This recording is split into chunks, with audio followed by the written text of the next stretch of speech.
Hello, everyone, and welcome to our 64th episode of In the Trenches, Kroll's weekly cyber threat intelligence briefing. My name is Keith Wojcicki, Global Head of Threat Intelligence for Kroll. This week, we are joined by George Glass, Ryan Hicks, and Ellie Tinkson, all from our cyber threat intel team. So today is August 19th, 2024, and we'll be covering the most recent trends that our threat intel team is witnessing in the trenches. So let's talk news you can use for August 19th. There's a lot, guys, going on today, I'll tell you. I don't know if you saw over the weekend, but 2.9 billion people leaked, their information leaked. A threat actor has leaked personal data supposedly obtained from the breach of the National Public Database, which is reported last week. The data is available for download for free, believe it or not, through a link on Breach Hacking Forum. That it contains personal records up to 2.9 billion, includes full names, mailing addresses, and social security numbers. Now, with those combinations, it's definitely at risk, and PII is a concern. So we do encourage that you monitor your credit reports for fraudulent activity. If you think you may be part of the breach, you can go to a website. It's N as in Nancy, Papa, Delta, NPD.pentester.com. Or reach out to Kroll and we can help you out as well. So definitely take a look at that. Secondly, this is something that hits close to the heart here with hackers launching campaigns targeting cybersecurity firms. So 3 different intelligence firms have reported attempts by hackers to attack their platforms. The reports state that the threat actors attempted to acquire access to their platforms through compromised email accounts and social engineering, which is no surprise, them being one of the largest attack vectors known to date. In 2 of the reports, the threat actors were observed masquerading as an employee from the government or public sectors, inquiring about a free preview or demo to the platforms, or POC as we're all used to. And in a separate report, a threat actor directly purchased a license under a legitimate company, and the threat actor then scraped the platform for data. No private data was breached, but the information on the platform was gathered as a public access. So keep in mind when you're working with this is ongoing, that they're attacking everybody. So let's talk about a little AI today. So critical vulnerabilities found in medical AI chatbots.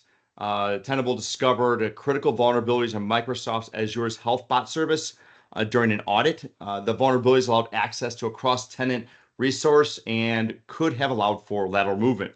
Microsoft has patched this, though, which is good. No evidence has been found the vulnerabilities were exploited by any actor. So it was more of a proactive thing.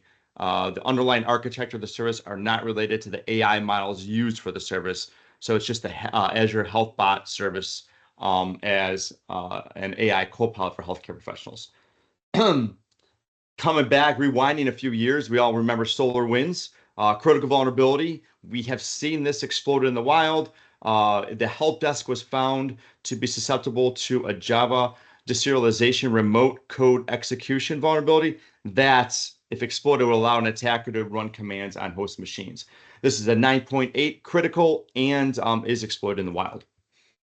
So SAP business objects, a lot of people use business objects for their daily work. It's a 9.8 critical vulnerability. We definitely want people to apply the patch. August 2024. New security update addressed 17 vulnerabilities and 1 CVE 2024 41730 being the most critical.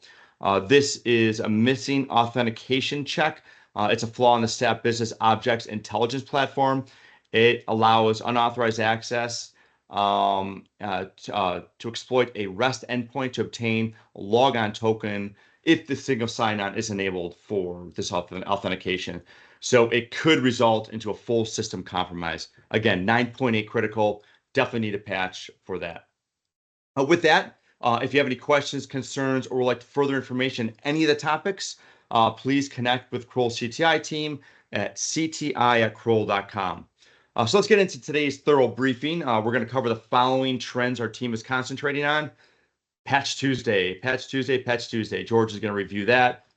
Critical to Django vulnerability, and a very interesting one. U.S. authorities disrupt a laptop farm operations, which Ellie is going to cover. So with that, George, this week's Patch Tuesday is like a crochet knitted blanket with holes everywhere. Can you brief us on what we should be concentrating on? Yeah, thanks, Keith. Yeah, lots of vulnerabilities for everyone to pay attention to in this month's Patch Tuesday. 185 vulnerabilities fixed.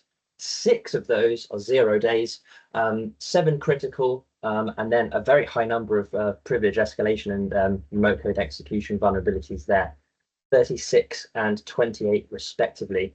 I've selected a few here that I want to bring to everyone's attention. The first one is CVE 2024-38189. It comes with a CVSS score of 8.8, and it's a remote code execution vulnerability in the Microsoft project application.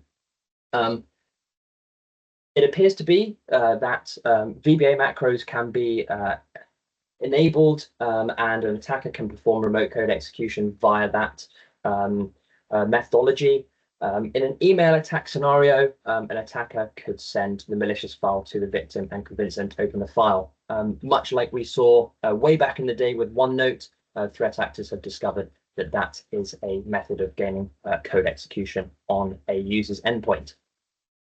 Second up is CVE 2024-38178, CVSS of 7.5, and this is a scripting engine memory corruption vulnerability. The vulnerability enables remote code execution when the Edge browser is operating in Internet Explorer mode. Now, that's not a default configuration, but the feature can be enabled by users. It's been detected, exploited in the wild, and the configuration is obviously therefore common enough for threat actors to develop an exploit and execute it.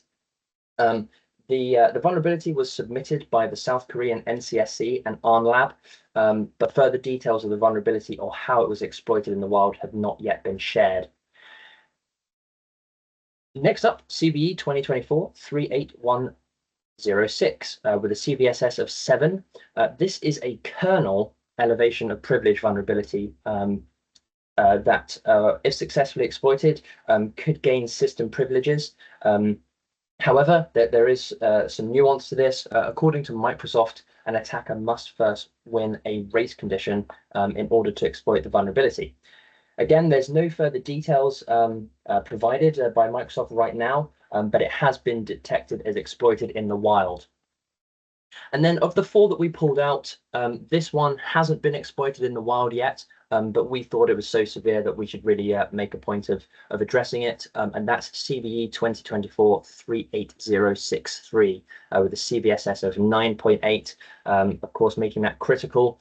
And this is a flaw in the Windows TCP IP stack, and it is directly related to IPv6, and a remote attacker can send specially crafted IPv6 packets to Windows endpoints to cause remote code execution. Of course, when you're sort of thinking about network stacks and things like that, wormability immediately springs to mind. I know there's a lot of research going on in regards to this vulnerability right at the moment. Microsoft lists this vulnerability as more likely to be exploited, so I would imagine that we're going to see proof of concept code for this coming out in the short to medium term. Lots of vulnerabilities and patches there, lots to go through in the report, but for now I'll hand back to Keith. Over to you. Thanks, George. Yeah, there's lots and lots of stuff going on there. So please take a look at the report for sure. So Ryan, I know I'm kind of waiting for Jamie Foxx to enter the screen, but it's not the case, unfortunately. But fortunately, we're talking to you about Django and the vulnerability, and this time it's pretty severe. Can you explain that for us? Yeah, thanks, Keith. So this particular CV, which is CV 2024-42005, it's a CVSS of 9.8, so class is critical, and it affects Django, which is a popular web framework for Python. It affects versions 5.0 before 5.0.8, and also versions 4.2 but before 4.2.15. The vulnerability specifically affects those 2 methods on the first bullet point there when they're used on models with a JSON field. And the issue itself arises from an SQL injection vulnerability, whereby an attacker can craft or could craft a JSON object key that, when passed as an argument, it leads to or potentially leads to the execution of arbitrary SQL commands. And this could potentially lead to data breaches, unauthorized data manipulation, or even complete compromise as it is execution of commands within the application itself. So we've yet to observe evidence of proof of concepts or exploitation in the wild, but obviously keep an eye out for any of that. And the mitigation, as usual for these, is to patch. So the patch version is patching to version 5.0.8 or patching to version 4.2.15, depending on the version that you're running. There's no kind of other mitigations or workarounds, so make sure to patch for those. That's all I have for those. Hand back to you, Keith. Thank you very much, Ryan. Really appreciate the detailed review. So, Ellie, you've been following a very interesting update on espionage. Can you give us some information and detail around what's going on? Thanks, Keith. It's very interesting indeed. Just recently, the U.S. Justice Department has arrested a Nashville man accused of aiding North Korean IT workers in securing remote jobs with U.S. companies and managing a laptop farm they use to impersonate U.S.-based employees.